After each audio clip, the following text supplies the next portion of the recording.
Millions of years ago, Africa split apart to create the Rift Valley. Ever since then, it has been filling with water. Over that time, the continent has been slowly eroding.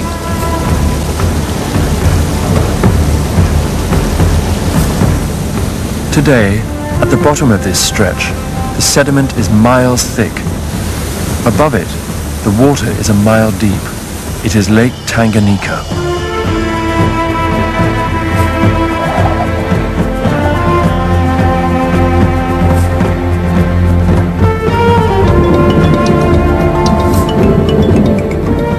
Like all lakes, it is temporary.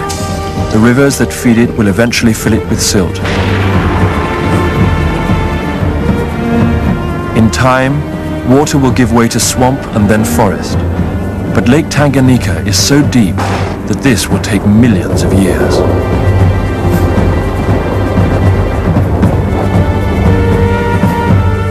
As the young lake grew, it began to brew its own weather and recycle its water.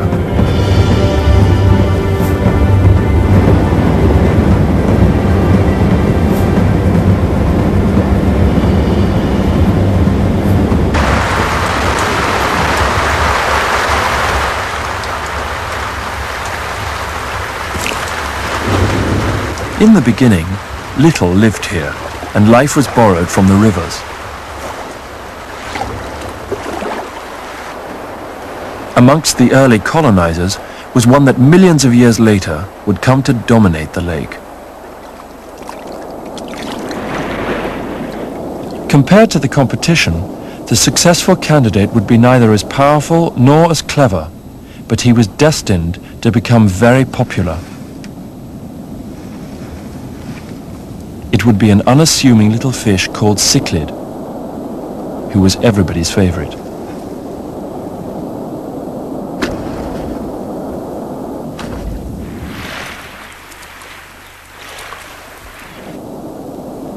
Unlikely stock from which to build an empire, but a little fish with guts.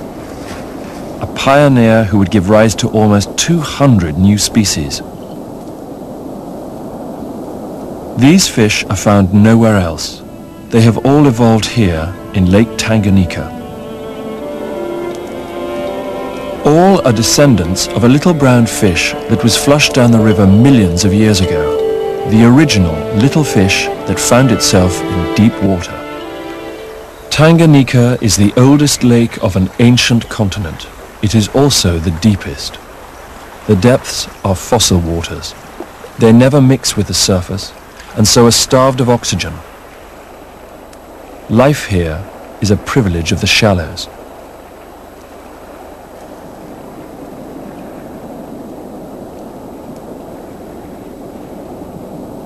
In the sunlit empire of the Cichlids, the emperor is Kuhe. As long as your arm, this giant cichlid is 5,000 times heavier than his smallest subject, a tiny zebra cichlid, no bigger than a thumbnail.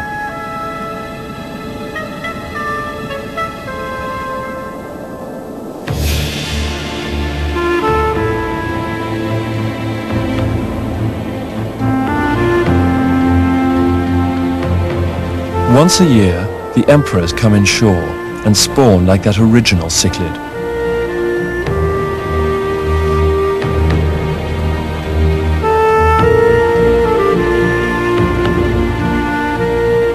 Once the eggs have been laid, the pair's vigil begins, for these tiny packets of high-energy nourishment are the perfect food for other cichlids. For the next few weeks, the emperors cannot afford to drop their guard or take time out to feed. In time, they will weaken and tire, and the egg thieves will be waiting. It is their care for family that has helped cichlids be so successful. Refined to an extraordinary degree, it has evolved into mouth brooding. What it has taken is time.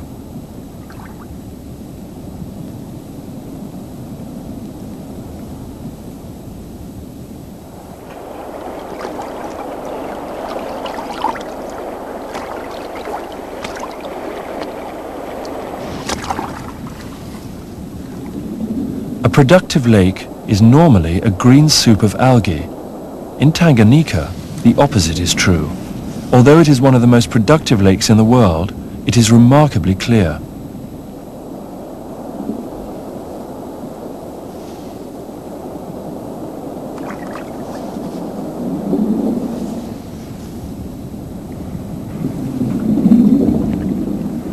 It is a balance that has been achieved with time, for there is no excess here. As soon as any algae grows, it is eaten.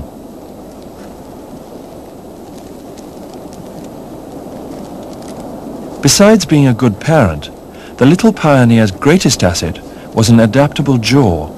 It enables cichlid mouths to specialize rapidly, evolving very different teeth to make use of different foods. Fine-toothed rasps developed for grazing algae. Interlocking spike teeth arm this barracuda cichlid. Miniature chisels provide precise picking for a goby cichlid. And no small fish could wriggle free from the spine-toothed trap of a mackerel cichlid. The function of some teeth, though, is hard to imagine.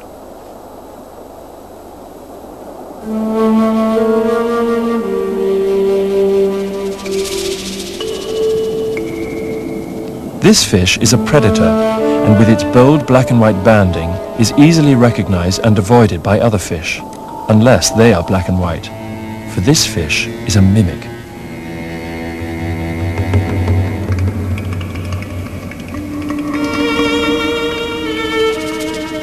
It eats only scales and is a classic con artist, dressing like its victims to get in close before ripping them off.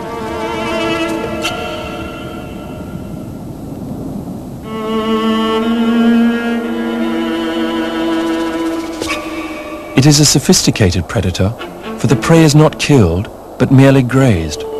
Like algae on the rocks, the victim's scales will soon grow back. It can then be grazed again.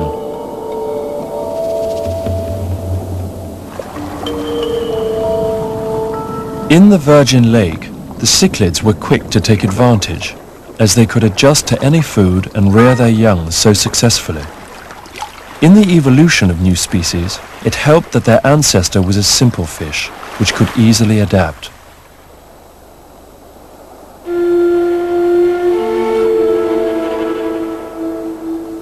Most of the competition was already specialized, and specialist designs are difficult to change.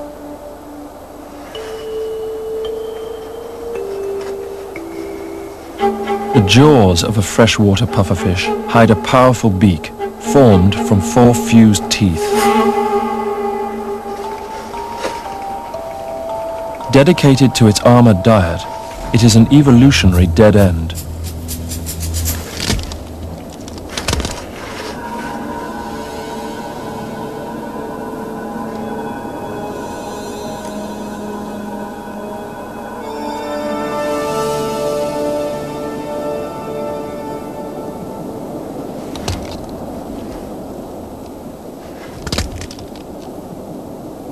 When the original cichlid colonized the lake, the puffer's jaw was already modified. Incapable of change, it was hardly a design with which to conquer the lake. Once aspiring colonials, pufferfish are now refugees. When the lake flooded, it isolated tributaries of the Congo where the fish lived. Unable to survive in the main body of the lake and compete with the cichlids, puffers have been imprisoned in the deltas for millions of years. Here they remain, fish trapped by water.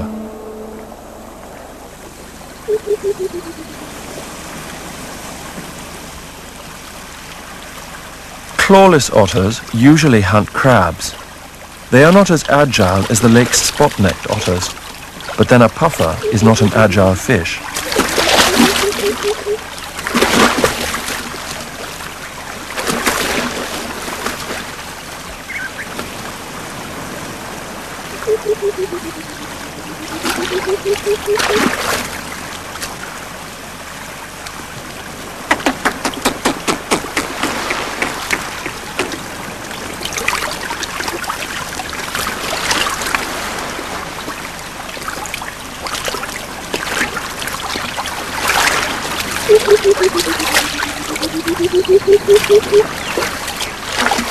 Inflating its skin raises thousands of tiny prickles, and what looks like bobbing for an apple is more like bobbing for a prickly pear.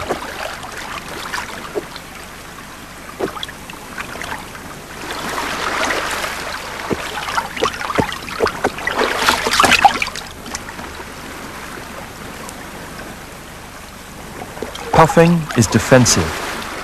Although it does not stop curio shops from turning the puffer's relatives into lampshades, it does protect this fish.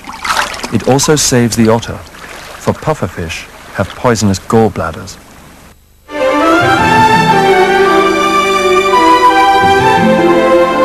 All the influences that go towards moulding a species of cichlid, few can compete with this snail. Alive, it is unremarkable. Its influence is not really felt until it is dead. Covering acres of lake bed, the shells can occur in their millions.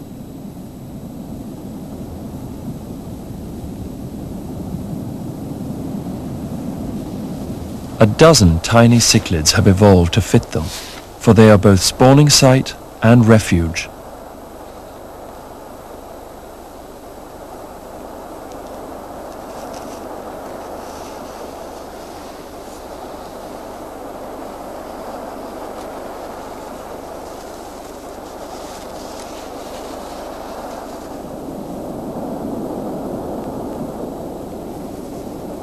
This cichlid is courting.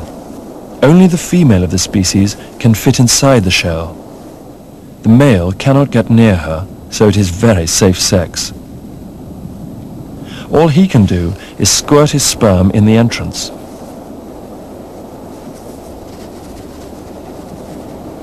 For evolution to exclude the male from close contact in mating, there must be a powerful advantage to being so large.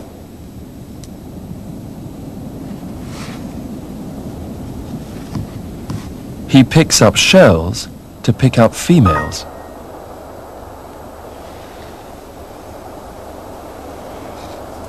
The bigger his collection, the more females it can house, and so his harem grows.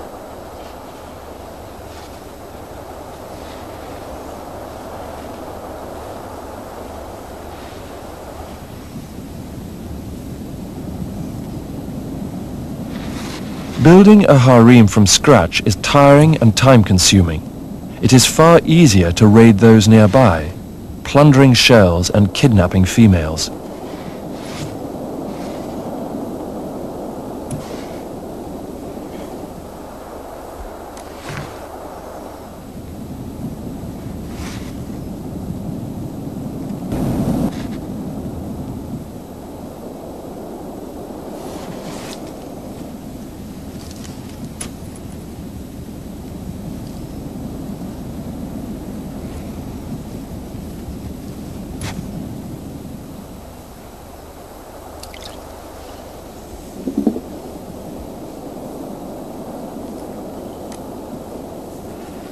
For the many different cichlids that have evolved to become tiny, the shells are a refuge, and just occasionally a trap.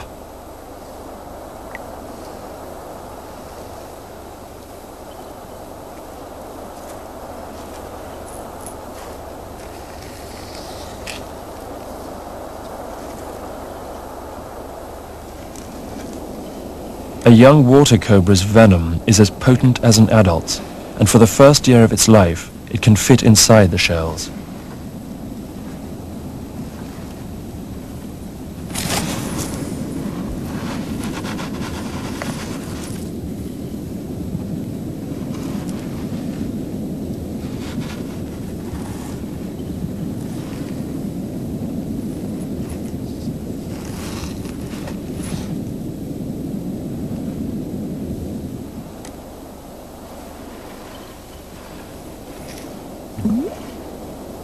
Millions of years ago, the cobra left the land to hunt in the water.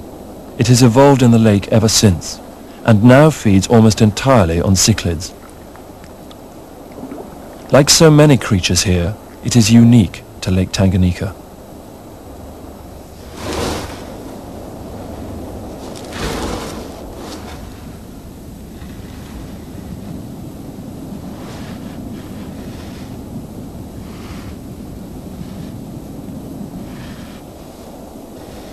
Most predators are opportunists. Whether terrapin or osprey, if it results in a meal, it helps to try something different.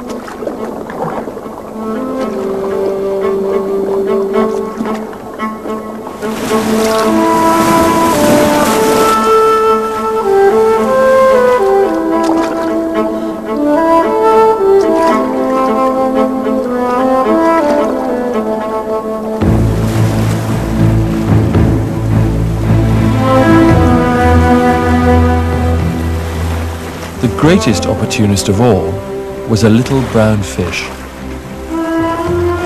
When it arrived in the lake, along with qualities that gave it a competitive edge, it was so quick to take advantage that its evolution was explosive.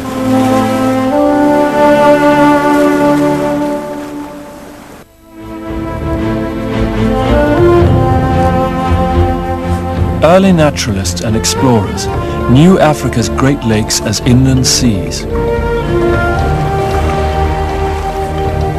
Out of sight of the opposite shore, and with coastlines that looked like the ocean, until they tasted the water, they could never be sure that they had not walked clear across the continent.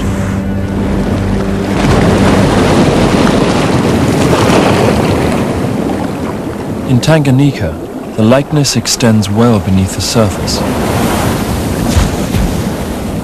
Many of the cichlids look as if they would be more at home on a coral reef.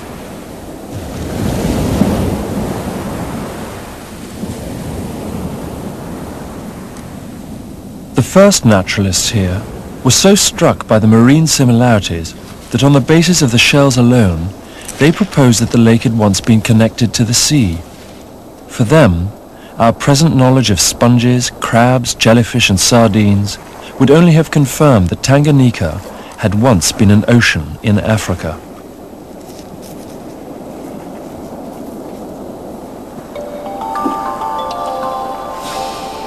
In fact, the lake has never been part of the sea, but over millions of years, its animals have evolved under such similar conditions that they now look marine. Apart from the oceans, it is the only place on the planet where shoals of baitfish have evolved alongside blue water predators.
For the few days the sardine shoals are inshore to spawn, pickings are easy for their followers.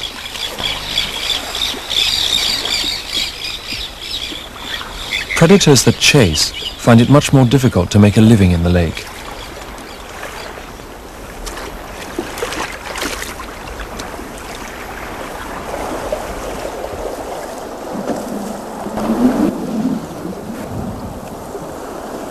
With so many cichlids eating algae, there is rarely enough to discolor the water and provide any cover for hunting.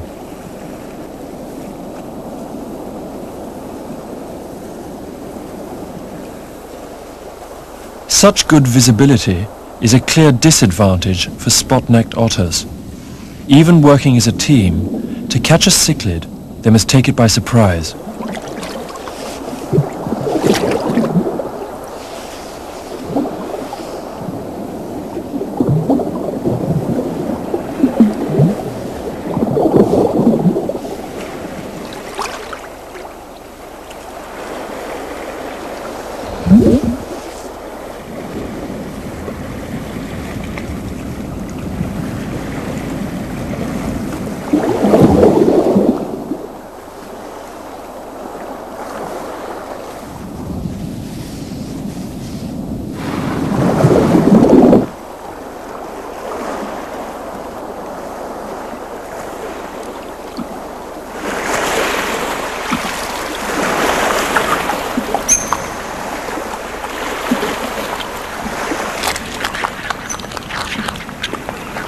feet webbed for speed and claws for grasping fish make the spot-necked the only otter in the lake capable of taking cichlids.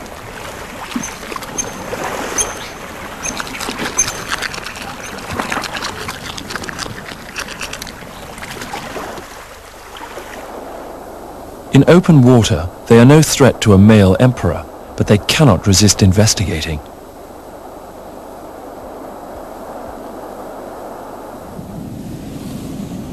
On her own, the female is hard-pressed to patrol the nest boundary, and while she keeps the largest cichlids at bay, tiny camouflage sneak thieves get by, and one by one her clutch is nibbled away.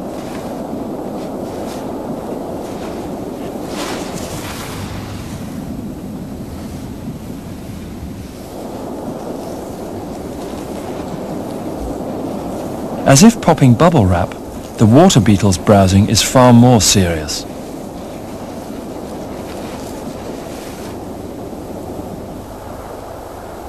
It may be its shape or its clumsy swimming, but whatever the reason, the emperor does not seem to recognize it as a threat.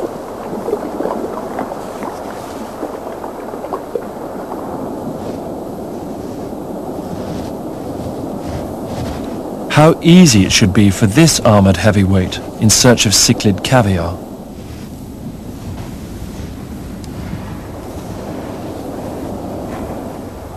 Weighing in at 15 pounds, the terrapin is 3 times heavier than the defending cichlids.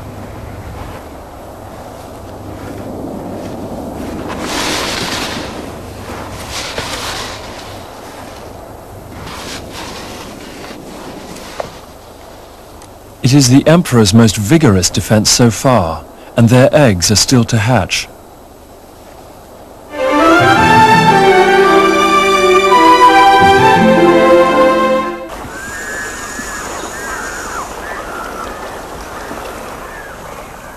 Spawning is the most important event in any fish's life. In the shallows, cichlid density is the same as a well-stocked aquarium, so any eggs that are laid are immediately at risk. The clear water that makes hunting so difficult makes it hard for courting fish. With so many eyes watching, it is difficult to sneak away for a quiet spawn. One solution is to spawn in full view, but over a crevice. Lamp eyes do it at a rush and lay small transparent eggs. Although the activity attracts attention, the eggs are almost impossible to find.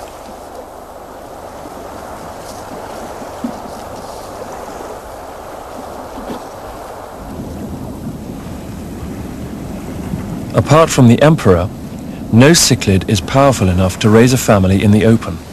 Most must hide under rocks or dig themselves a hole.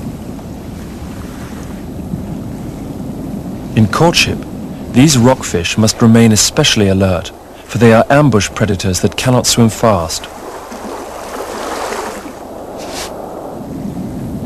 Good visibility now gives a cormorant the advantage.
The harem master is surrounded, but not by his females.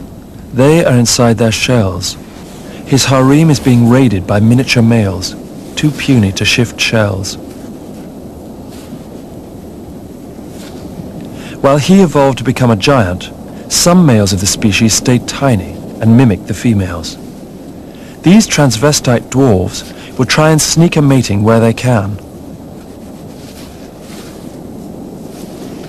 Ganging together increases their chances, and they are so small that they can get inside the shells and mate the females undisturbed.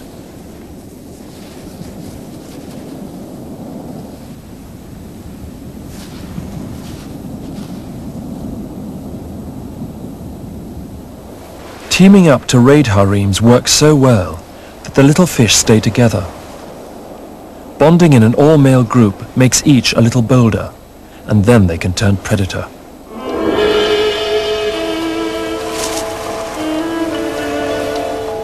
Like any gang, individual bravery depends on numbers, and if packs of dwarves join up, they become a mob.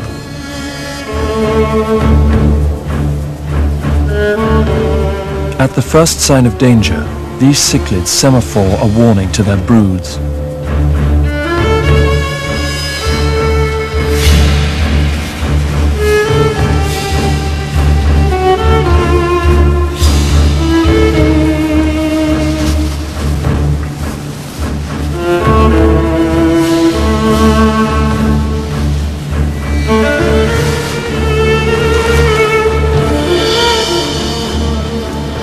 Mob tactics are to hit and run. In this colony of hole nesters, they test each of the families in turn. In the middle of the colony, a determined defense will keep the raiders on the move. Any nest exposed at the edge is more at risk.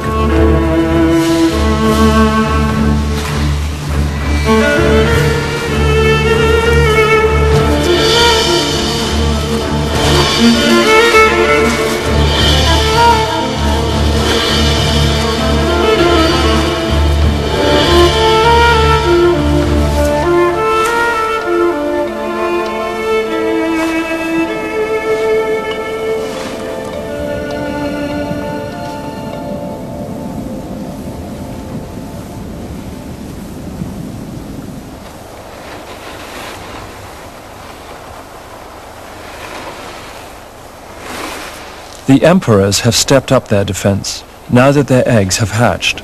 But the mob is quick to join forces with other egg thieves, if it means a chance at an emperor's nest.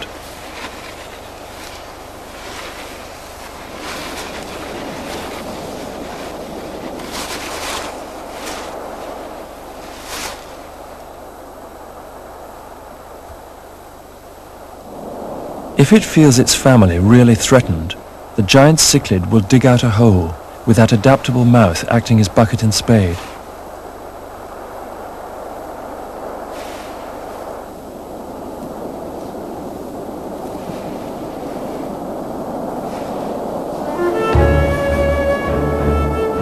It will then move its brood to safety, mouthful by mouthful.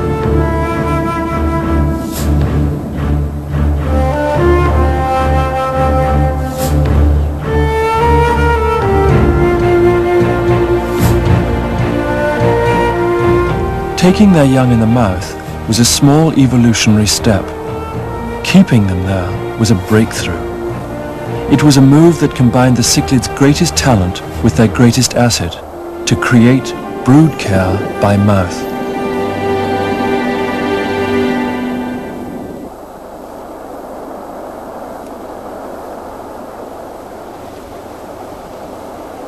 Obsessive behavior is easily exploited, and these catfish home in on spawning mouth brooders.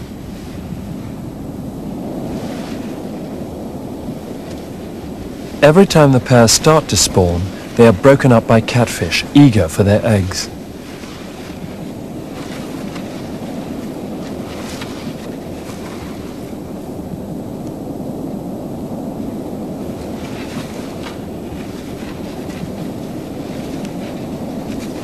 Mouth brooder eggs are the perfect food, as they are extra large and yolky. But the catfish are not just eating eggs. In the melee they drop their own, for these catfish are cuckoos. They exploit her fixation for picking up eggs, and when she gathers up theirs alongside her own, unknowingly she is committing herself to a surrogate motherhood.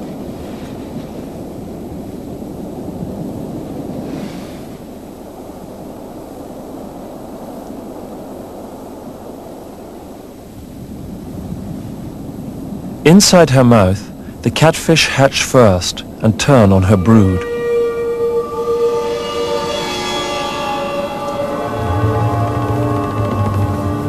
The catfish combination of cavernous mouth and voracious appetite means the cichlid fry become a living larder.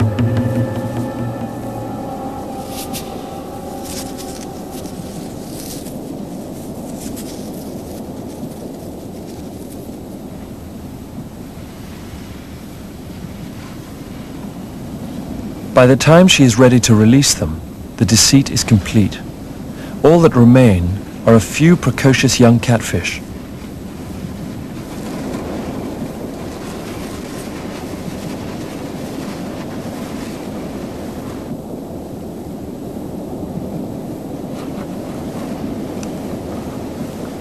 The female mouth brooder treats them as her own, and just as her fry would, they beg to be taken back.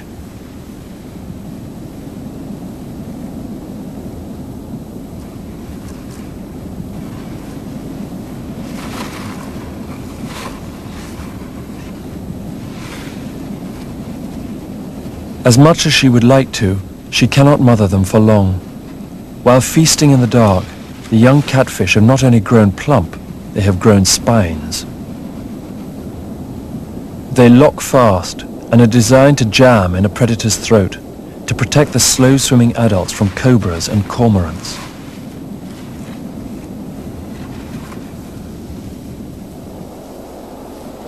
Even at this age they are effective and prevent at least one young cuckoo catfish from becoming a morsel for the mob.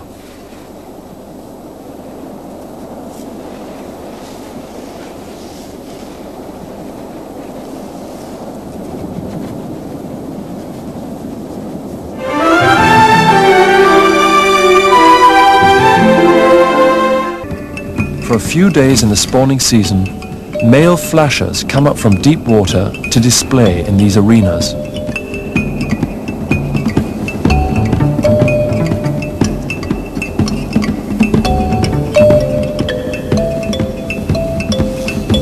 It's like Muscle Beach, for when these fish show off pectorals and pelvics, it is not just to the females, but to nearby males.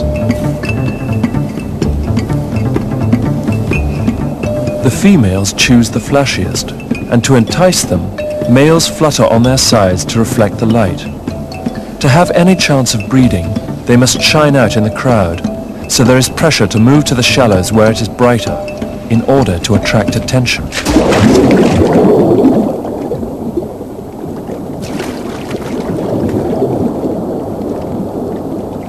An evolutionary gamble for a fish, a meal for a giant kingfisher.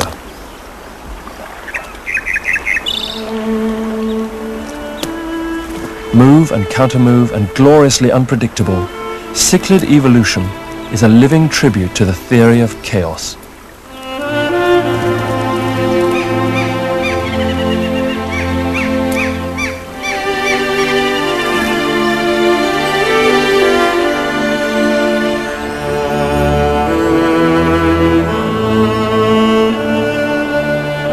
There is one predator in the lake against which cichlids have evolved no defense.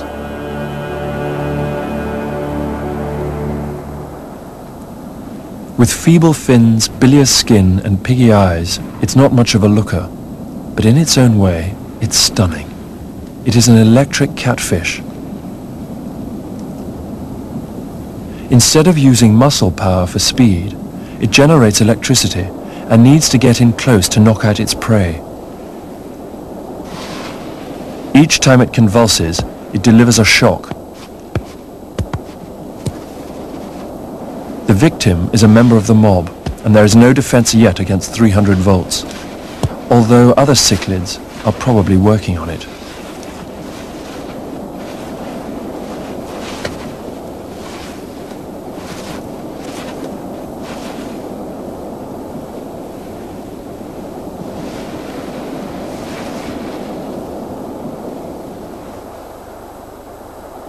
To swim this slowly, an electric catfish can have little fear of predators, but an otter has yet to be born that can knowingly swim past a fish.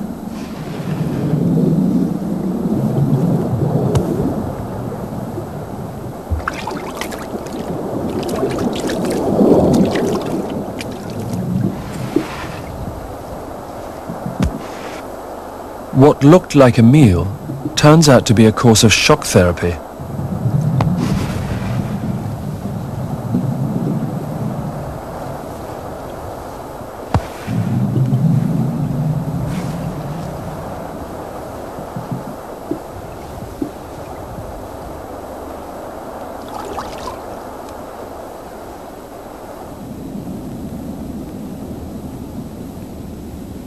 It is 8 days since the emperors spawned, and their tiny fry have exhausted their yolk supplies.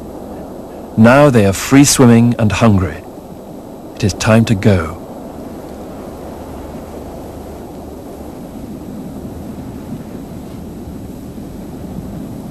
The next 2 minutes will be the most dangerous of their lives, for they must leave the nest as a shoal, and they must stay close to their parents. It is just what the mob has waited for.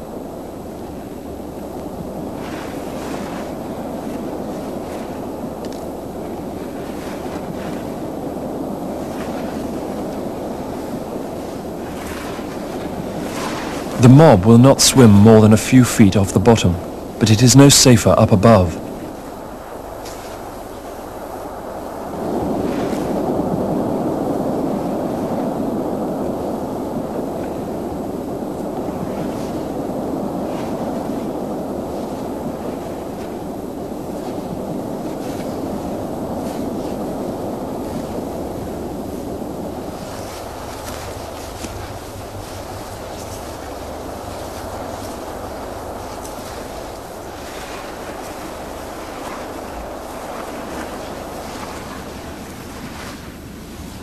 Of all the eggs that were laid, perhaps 1 in 10,000 will survive to return to the shallows as an adult emperor. Even if they master swimming as a shoal, there is a long way to go, and for the first few months the tiny fish will stay close to their parents.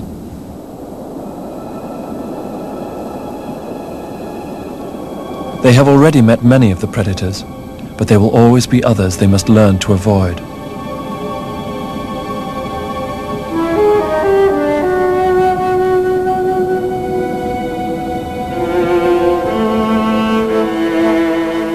There is an event in the lake which unites the Cichlid Empire. One evening, for no apparent reason, and from all along the coast, fish begin to gather.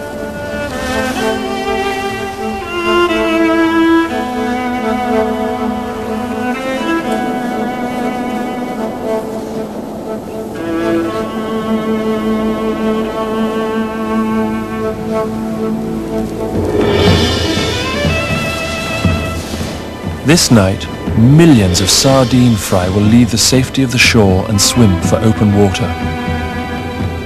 The tiny fry have been hiding since they hatched, but just before darkness, they come together to create a huge shoal that smothers the reef.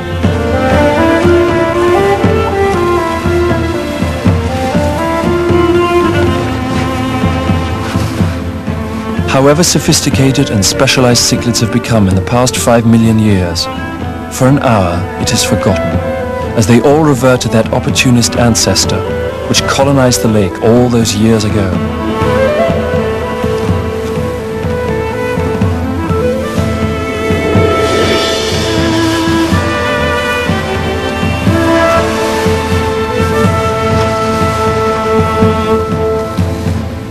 Being able to take advantage of an unexpected opportunity is what being a cichlid is all about. Knowing when to take advantage is even more important.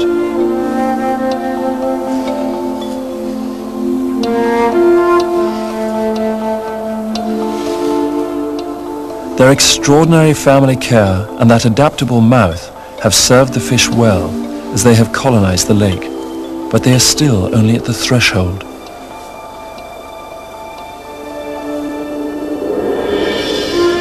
Lake Tanganyika is large and deep.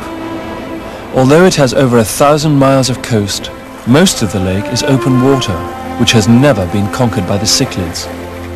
By spawning on the lake bed, they are shackled to the shore.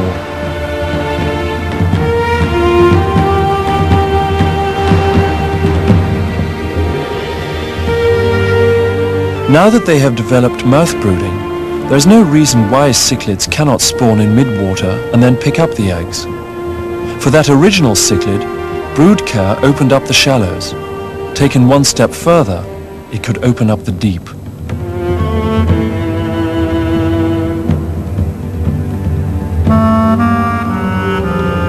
This time, it will not be as easy. The predators are one move ahead, and they will be there, waiting.